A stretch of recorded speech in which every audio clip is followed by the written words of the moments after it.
కాడికి ఎలా నేర్చుకుంటాం? మాతృభాషను బట్టే మనం బేరీ చేసుకుంటాం వేరే భాష నేర్చుకోవడానికి.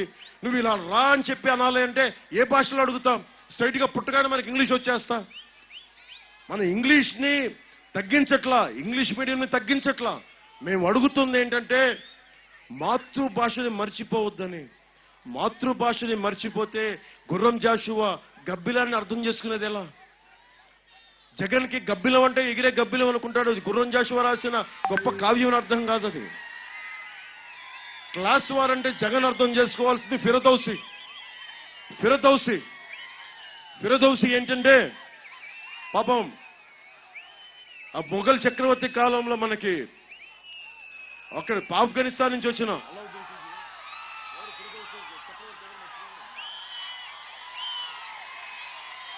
ఫిరదౌసి కవి ఆఫ్ఘనిస్తాన్ నుంచి వచ్చిన వలస పాలకుడు ఇక్కడికి వచ్చి నా గురించి చరిత్ర రాయమంటాడు. చరిత్ర రాయమంటే ఆయన గురించి వాడు అంటాడు, ఆ చక్రవర్తి నీకు ఒక్కొక్క పద్యానికి ఒక్కొక్క బంగారు నాణ్యం ఇస్తానంటాడు. ఇది నేను చిన్నప్పుడు 8th క్లాస్లో నేర్చుకున్నా. నాకు నా గురువు ఎంత గొప్పగా చెప్పాడంటే ఆయన బ్రాహ్మణుడు, ఆయన బ్రాహ్మిన్. కానీ నాకు చెప్పింది ఎవరి గురించి? దళిత కవి అయిన గుర్రం జాషువా గురించి. ఆయన కూర్చొని నాకు ఎంత అందంగా చెప్పాడు ఫిరదౌసి అంటే, కష్టాన్ని చక్రవర్తి దోచుకుంటే ఎలా ఉంటుందంటే అన్నాడు, నేను ఒక్కొక్క పద్యం రాయాలి అంటే నా రక్తాన్ని మరిగించి నా మేధస్సుని కరిగించి నా మెదడుని విపరీతంగా చలనం చేసి ఒక్కొక్క కావ్యం రాస్తే, నీ గొప్పతనం రాస్తే చక్రవర్తి మర్చిపోయాడు. ఆడికేదో ఇచ్చి పంపించేస్తే ఏడుపుతోటి ఆఫ్ఘనిస్తాన్ వెళ్ళిపోయి ఫిరదౌసి చక్రవర్తి మీద కోపంతో ఆ పోయం రాశాడు. నువ్వు నా కష్టాన్ని దోచావు, నా ఏడుపు మిగిలింది నీకు అని రాస్తే అతను వెంటాడి వేధిస్తే తప్పించుకున్నాడు. అంటే ఇది ఏంటి చెప్తుందంటే, ఒకడి శ్రమని ఒకడి కష్టాన్ని దోచుకున్న అర్థం ఎవరు రాశాడు? మనకి గుర్రం జాషువా రాశాడు. దళిత కవి, ఆయన దళితుడని చెప్పుకోలే, మహా గొప్ప గాంధేయవాది. అలాంటి గుర్రం జాషువా గారిని అర్థం చేసుకోవాలంటే తెలుగు భాష మాధుర్యం అర్థం కావాలి. ఒక విశ్వనాథ సత్యనారాయణ గారు అర్థం చేసుకోవాలి. 1000 పడగలంటే తెలుగు భాష అర్థం కావాలి. ఇంగ్లీష్లో లార్డ్ టెన్నిసన్ కానీ నువ్వు కూర్చోబెట్టి ఎంత గొప్ప కవులను, విలియం వర్డ్స్వర్త్, ఎవరిని అర్థం చేసుకోవాలన్నా ముందు నీకు తెలుగు భాష వచ్చి ఉండాలి. తెలుగు కవిత్వం రావాలి, అర్థం కావాలి. అప్పుడు మెచ్చుకోగలం. మీరు చెప్పండి, ఒక్కొక్క కవి ఎంత అద్భుతంగా రాశాడు తెలుగుని మనం రక్షించుకోకపోతే బ్రిటిష్ వాడు రక్షిస్తాడా? ఎవరు రక్షించుకుంటాడు? తెలుగులో బూతులు తిడుతున్నారా, ఇంగ్లీష్లో బూతులు తిడుతున్నారా? వీళ్ళ తెలుగు బూతులు తిట్టడానికి వైసీపీ వాళ్ళకి. మన తెలుగు ఆత్మ ఉత్తేజం పెంచడానికి సముద్రం, ఇక మీరు చూడండి, దివిసీమ సముద్రం పక్కనే. నాకు మనకి శేషేంద్ర గారు చెప్తారు, మీ అందరికి చెప్తా ఉన్నా, సముద్రం ఒకడి కాళ్ళ దగ్గర కూర్చొని మరగదు. తుఫాను గొంతు చిత్తం మనడం మెరగదు. పర్వతం ఎవడికి వంగి సలాం చేయదు. నేనింత కలిపి పిడికిడి మట్టే కావచ్చు, కానీ గొంతెత్తితే ఒక దేశపు జెండాకున్నంత పొగరుంది. గొంతెత్తితే పింగళి వెంకయ్య మువ్వెన్నెల జెండాకున్నంత పొగరుంది. ఈ మాధుర్యం ఎక్కడుంది? ఈ భావాన్ని రేపొద్దున ఇంగ్లీష్లో ఎవరికైనా చెప్పాలి అంటే మాతృభాష వచ్చిండాలి. మాతృభాష మాధుర్యాన్ని అర్థం కాని వాడు ఈ రాష్ట్ర ముఖ్యమంత్రి అయ్యాడు. మనం ఎందుకు చేస్తాం? మాట్లాడితే కూర్చోబెట్టి ఇంగ్లీష్ మీడియంని డిస్కరేజ్ చేస్తున్నాం అంటాడు. ఇంగ్లీష్ మీడియం ఎందుకు డిస్కరేజ్ చేస్తాం? ఫ్రెంచ్ వాళ్ళు ఉన్నారు, ఇంగ్లీష్ నేర్చుకుంటారు, ఫ్రెంచ్ని వదల్లా. స్పానిష్ వాళ్ళు ఉన్నారు, స్పానిష్ని వదల్లా. హిందీ ఉన్నారు, తమిళ్ వాళ్ళు ఉన్నారు, తమిళ్ సోదరులు, తమిళ్ని ఎక్కడా వదల్లా. తిరుక్కురలు కానీ, సుబ్రహ్మణ్య భారతి కవితలు కానీ, ఏదైనా సరే తమిళ్ పట్టుకుంటారు వాళ్ళు. ఇంగ్లీష్ కూడా బాగా మాట్లాడతారు. మేము కోరుకుంటుంది అది. ఈ చవటల్లాగా, ఈ దద్దమ్మల్లా కూర్చోబెట్టి మేమే తగ్గించట్లా. వైసీపీ మాకు కూర్చోబెట్టి మాకు ఇంగ్లీష్ వద్దు అన్నారు. చెప్తుంది ఏంటి, అర్థం చేసుకుంటుంది ఏంటి? చదువుకుంటే కదా. కాపీలు కొట్టేవాడు, ఎగ్జామ్లు పేపర్లు రిలీజ్ చేసేవాడికి ఏమర్థం అవుతుంది మేము చెప్పే మాట? తెలుగు భాషని, ఇంగ్లీష్ మీడియంని గౌరవిస్తాం, పెంచుతాం, కానీ తెలుగు భాషని సంరక్షించుకుంటాం. ఇది మండలి బుద్ధిప్రసాద్ గారి సమక్షంలో చెప్తున్నాను. తెలుగు భాష ఔన్నత్యానికి, తెలుగు భాషాభివృద్ధికి తోడ్పడే మహానుభావుడైన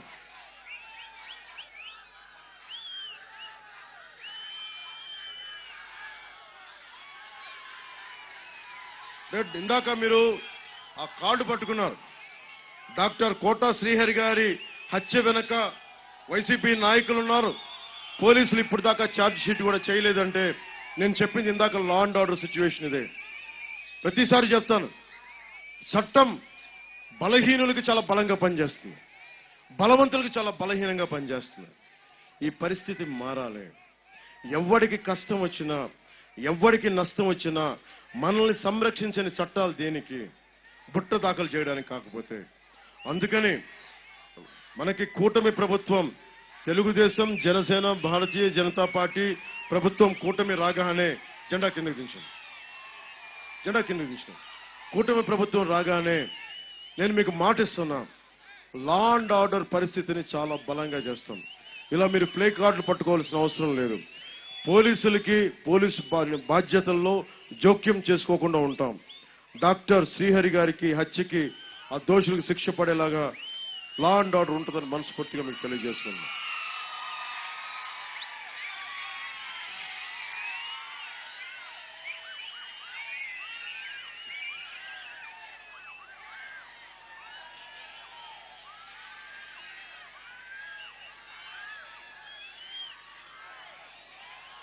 మహిళలకి, ఆడపడుచులకి ఉచిత బస్సు సౌకర్యం కల్పిస్తామని చెప్పాం. ఆటో డ్రైవర్ సోదరులందరికీ చెప్తా ఉన్నాను, ఆటో డ్రైవర్ సోదరులందరికీ మీకు ఇబ్బంది కలగకుండానే ఉంటుంది. మిమ్మల్ని వేధించని ప్రభుత్వాలు వస్తాయి. మిమ్మల్ని వేధిస్తే మిమ్మల్ని రక్షించే ప్రభుత్వం ఉంటుంది. మీరు కాకి చొక్కా వేసుకోకపోతే మీకు ఇవ్వడానికి వాహన మిత్రాన్ని ఇస్తున్నాడు 10,000. కానీ మీకు పెట్టిన టార్గెట్ అంటే మీరు వైలేట్ చేస్తే, ట్రాఫిక్ రూల్స్ వైలేట్ చేస్తే, మీరు కాకి చొక్కా వేసుకోకపోతే వాళ్ళకి ఇచ్చిన టార్గెట్ ఏంటంటే ట్రాఫిక్ పోలీస్కి వైఎస్ జగన్ 1,000 కోట్ల రూపాయల టార్గెట్ పెట్టాడు. ఎవరు ట్రాఫిక్ వైలేట్ చేసినా, ఆటో డ్రైవర్లు కాకి చొక్కా వేసుకోకపోయినా, విధుల్లో సరిగ్గా ఉండకపోయినా, చిన్నపాటి వైలేషన్ ఉన్నా వాళ్ళు కూర్చోబెట్టి మనకి పెనాల్టీ వేయడం, 1,000 కోట్లు సంపాదించమని. ఆ 1,000 కోట్లు మీ దగ్గర నుంచే తీసుకొని మీకు 600 కోట్లు 400 కోట్లు ఇస్తా ఉన్నాం. ఇవన్నీ కాకుండా మీరు ఒకటి గుర్తుపెట్టుకోండి, ప్రభుత్వాలు బాగున్నప్పుడు చాలా మంది ఆటో డ్రైవర్లు, టాక్సీ డ్రైవర్లు, నా సన్నిహితులకి, నాకు తెలిసిన వాళ్ళకి, నాకు కూడా చెప్పారు. ఒకసారి మాట్లాడతాను ఇది అంటే, అన్న మాకు ఏమొద్దు, ముందు గతుకులు లేని రోడ్లు పెట్టారన్న, మాకు మెయింటెనెన్స్ చేసుకుని చచ్చిపోతాం అన్నాం మేము. ఇదివరకు సవారీలు ఎక్కువ వచ్చాయి. అమరావతి రాజధాని ఉన్నప్పుడు సవారీలు ఎక్కువ ఉండే, వ్యాపారాలు ఎక్కువ ఉన్నప్పుడు 10 మంది తిరిగేవాళ్ళు. ఈ రోజున కూర్చోమని సవారీలకి ఎవరు రావట్లా. వీళ్ళు ఇచ్చే 10,000 మాకు 4 పది గీసుకోవడానికి కూడా సరిపోవట్లేదు మాకు. అంటే మాకు సంక్షేమ పథకాలు ఇస్తే సంతోషంగా తీసుకుంటాం, కానీ వీటన్నిటికీ మించి మాకు ఉపాధి కల్పించే అవకాశం, మాకు సవారీలు ఇచ్చే అవకాశం చూడండి అంటే, నేను ఆటో సోదరులకు ఒకటే చెప్తాను, మీకు భవిష్యత్తు బాగుండేలాగా, మిమ్మల్ని వేధించని, మీకు ఆర్టీఏ, మీకు ముఖ్యంగా రోడ్ ట్రాన్స్పోర్ట్ రవాణా సంస్థ నుంచి మీకు వేధింపులు తగ్గేలాగా, ఒకవేళ వేధింపులు ఉంటే మీ గోడు వినేలాంటి ప్రభుత్వం వస్తుందని మీకు మనస్ఫూర్తిగా తెలియజేసుకుంటున్నాను.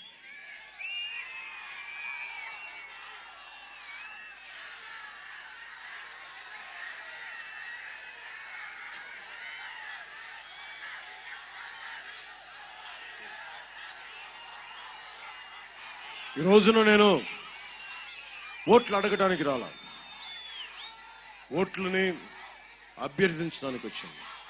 మీ భవిష్యత్తు కోసం కూటమి ప్రభుత్వానికి, జనసేన, టీడీపీ, భారతీయ జనతా పార్టీ అభ్యర్థులకి, కూటమికి భారీ మెజారిటీతో గెలిపించమని అభ్యర్థిస్తున్నాను. Steve jobs Apple founder Steve jobs ఒకసారి ఇంటర్వ్యూ చూస్తూ ఉంటే ఆయన అన్నది ఏంటంటే, చిన్నప్పుడు ఆయనకి ఏదో అవసరం అయితే IBM డైరెక్ట్ గా ఒక హెడ్కి ఫోన్ చేసి ఆయన అడిగింది, నాకు పలానా ఒక ఎలక్ట్రానిక్ బోర్డు కావాలి, నాకు ఎలా దొరుకుద్ది అంటే ఆయన హెల్ప్ చేశాడని. ఆయన అడిగారు, నువ్వు ఎలాగ అడిగావు డైరెక్ట్ IBMకి సంబంధించినంత ఉన్నతాధికారిని అంటే, సింపుల్ గా నీకు ఏదైనా జీవితంలో ఏదైనా కావాలంటే నువ్వు అడగాలి అని. ఈ రోజున నేను అడుగుతా ఉన్నా, దశాబ్ద కాలం తర్వాత అడుగుతున్నా, కూటమిని గెలిపించండి, మీ భవిష్యత్తుని కాపాడుకోండి అని అడుగుతున్నా, అభ్యర్థిస్తున్నా. మీరు DSC ట్రైనింగ్ సెంటర్స్ ఇక్కడ ఇన్ని ఉన్నాయి, మీరు ఎంత కష్టపడి ఉంటారు, ఎంత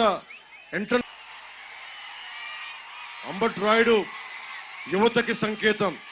19 ఏళ్ల వయసులో డబుల్ సెంచరీ కొట్టినాడు. అలాంటి వ్యక్తి మీ ముందున్నాడు ఈ రోజున. ఏం లే, ఇవన్నీ సంకేతాలు ఏంటంటే మీ భవిష్యత్తు కోసం ఇలాంటి యువత ఉన్నారు. రేపొద్దున నేను ఒకటే చెప్పాను అంబటి రాయుడికి, నిన్ను బానిసగా చూడం, గుండెల్లో పెట్టుకొని చూసుకుంటాం, మా సోదరుడుగా చూసుకుంటాం.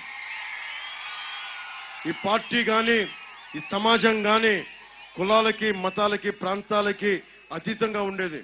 ఒకరి కోసం పనిచేయదు రాజ్యాంగం. ఏ ఒక్క నాయకుడన్నా సరే నేను ఒకటే మాట్లాడుతున్నా, ఎవరు కూడా ఒక కులానికి ఎవరు పని చేయలేరు, కుదరదు అట్లా. బాబాసాహెబ్ అంబేద్కర్ రాజ్యాంగాన్ని అర్థం చేసుకున్నవాడు, కొన్ని వందలాది మంది మేధావులు కలిసి కూర్చుకున్న చేసిన రాజ్యాంగం ఒక కులాని కోసం రాయలా. అన్ని రాష్ట్రాలు, ప్రాంతాలు, భాషలు, అన్ని లింగ్విస్టిక్ డిఫరెన్సెస్ తో ఉన్న అంతమందికి అండగా నిలబడటానికి వచ్చింది రాజ్యాంగం. అలాంటి రాజ్యాంగం ఒక కులం కోసం పనిచేయదు. ఎవరైతే బాధలు పడుతున్నారో, ఎవరికైతే న్యాయం జరగాలో, ఎవరికైతే మనకి హక్కులతో పాటు బాధ్యతలు నిర్వహిస్తారో వారందరికీ అండగా ఉండటానికి.